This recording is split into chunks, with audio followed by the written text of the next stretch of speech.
de jeu de slogi, j'ai appelé ça un slogi game en anglais, parce que ce slogi, ça veut dire en russe, ça veut dire les syllabes. Mais en anglais, il y a un adjectif slogi. Est-ce qu'il faut trouver les mots mélangés? Il faut retrouver les mots à partir des 3 colonnes. Est-ce que tu vois déjà le premier mot? Ouais, il faut trouver les mots là-dedans. Voilà, il faut piocher dans chaque colonne pour créer un mot de 3 syllabes. Ah, ok. Ouf. La dernière fois, on avait parlé d'un masque, tu te rappelles? Donc déjà, il y a déjà un indice, il y a déjà un masque. C'est compliqué. Donc la masque, est-ce que tu prends celui-là ou celui-là pour masque? Le premier ou en dernier? Un masque. Masca, premier. Voilà, c'est ça. Donc masca, on prend déjà masca. Et quelle terminaison on peut trouver? Mascarade, ah oui, mascarade. Oui. Ah, bah tu vois, c'est super. Donc c'est pas un mascara pour les filles, c'est pas un mascara, c'est mascarade. Comme en français, une mascarade saute. Oui. Comment on dirait quelle mascarade? Quelle mascarade? Cac, non? Tac, Un peu plus long, un peu plus long. Oui, cacaïa. Pourquoi tous les stagiaires, ils ont du mal, tous les stagiaires, parce qu'en français, c'est le même mot. Vous avez comment, il est comment, c'est toujours comment. Alors qu'en russe, voilà. Cacaïa mascarade. Sauf que c'est pour ça que je te pose la question, parce que mascarade, il est masculin en russe. Tu vois, malgré qu'on a piqué le mot français, il est français, mais comme ça finit par D. Caco et mascarade. Voilà, caco et mascarade, voilà, c'est ça. Maintenant, en ce moment, il y a mascarade partout parce qu'on a tous des masques. Voilà, très bien. Est-ce que tu vas deuxième mot? Alors. Donc, on va éliminer déjà celui-là. Donc, on a déjà fait, donc mascarade, on a déjà pris. Maintenant, on peut prendre. Moskovski. Super, Moskovski. Donc, tu te rappelles, ça te rappelle notre virlangue qu'on avait fait? Maska, Shita, tu te rappelles? À la manière de moscovite, à la manière moscovite. Ok. Pas moscovite. Je ne me souviens plus. Non. Je ne te rappelle pas, je vais te le mettre. Maska, Shita, pour Moskovski. Pas Moskovski. Il nous reste le dernier. Moskovski, Ruka. Il nous reste Ruka. Donc, Ruka, c'est la main. Oui, la main, Et un bras aussi. Un bras. En russe, c'est les deux. C'est ça qui n'est pas clair. En français, c'est plus clair que c'est un bras ou une main. Alors qu'en russe, c'est Ruka et un bras aussi. Rukavichka, c'est quoi? Voilà, Rukavichka, ça te dit quelque chose? Rukavica. Normalement, on dit Rukavica, mais je voulais faire parce que c'est diminutif un petit peu. C'est un petit moufle, comme des gants pour les enfants, mais un moufle dans les doigts. Donc, Rukavichka. Et ici, il y avait un mot caché, ici, et encore un autre mot qui serait possible, mais avec une lettre bonus. Comment on appelle un habitant de Moscou? Un habitant de Moscou, on appelle? Moskovski, Non, ça c'est à la manière de moscovite, c'est pas un habitant. Il y avait une voiture comme ça, même. Oui, je sais pas. Mes parents, ils avaient une très bonne voiture. Regarde, c'est Moskvitch. J'ai mis Moskvitch. J'ai fait à la française, je ne sais pas, parce que tout le monde dit Moscovitch, c'est Moskvitch. Moskvitch.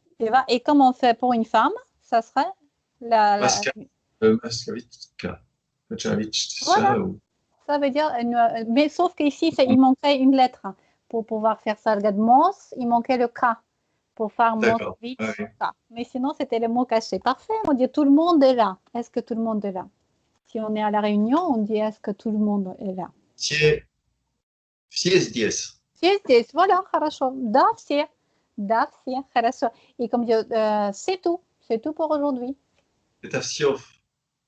За сегодня это все. Voilà, на сегодня все. Même il n'y a pas besoin de dire это. На сегодня все. Или все на сегодня. Il y a deux possibilités. На сегодня. На сегодня все. Souvent on rajoute на. На сегодня, c'est-à-dire pour aujourd'hui. На сегодня все. Donc super. Donc comme ça tu connais la différence entre все et все. Après ça se complique juste un petit peu parce que souvent. Voilà, en français il y a tellement de versions. Donc c'est toujours le même mot tout, alors qu'en russe, il y a plusieurs mots pour dire, donc c'est ça qu'on va faire des exemples, on va essayer de se rappeler toutes les possibilités, comment dire tout. Все человеки ou все люди? Все люди. Mais sauf qu'on ne peut pas employer si facilement qu'en français tout le monde, pas dans le sens tout le monde. Quand on dit tout le monde, on dit все. Il n'y a pas besoin de rajouter люди. Parce que quand on dit все люди... Alors, le pluriel de человек, c'est человек. Oui, c'est oui, c'est люди. Mais de temps en temps, on peut utiliser человек qui au pluriel. Человеки, non, jamais. C'est juste pour s'amuser, on dit ça. Non, c'est pas correct. On peut le dire comme ça, on s'amuse comme ça. Mais par exemple, lorsqu'on dit qu'il y a 5 personnes, par exemple. 5 человек. А là, on dit 5 человек. Oui, c'est vrai. Là, on passe. 5 человек. C'est juste là. Человека. Не человек. Ça, c'est le génitif pluriel. Regarde. Ah oui, 5 человека, d'accord. Oui, 5 человека. Je vais te marquer. Attends. D'accord. Oui, человеки, on n'emploie jamais. Non. Ça n'existe pas. Donc, c'est 5 человек ou alors 4 человека. C'est ça? 4 человека.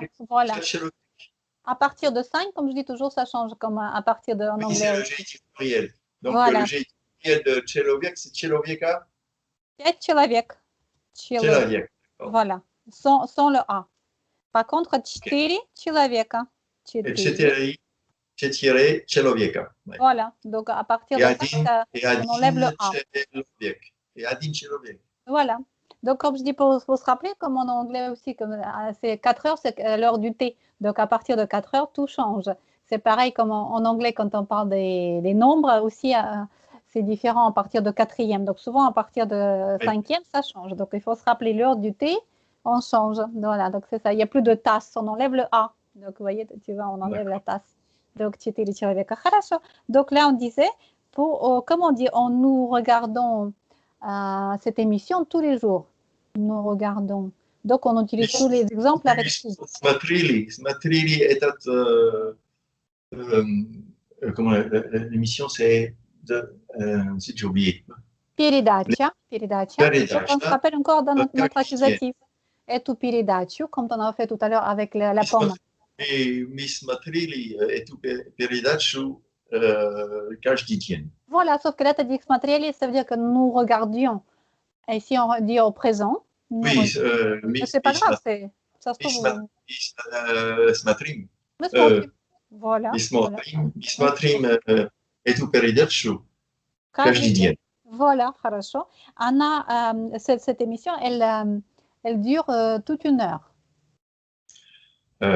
Это передача. C'est le mot difficile. Elle dure длится. Длится, comme il y a le mot длина, длинный, tu vois tout ce qui est long, длинный. Donc длится, c'est le verbe. Peut-être tu ne le connaissais pas. Длится час. Et comment dire toute une heure, parce qu'on va rajouter toute une heure. Все? Весь. C'est là qu'il faut accorder.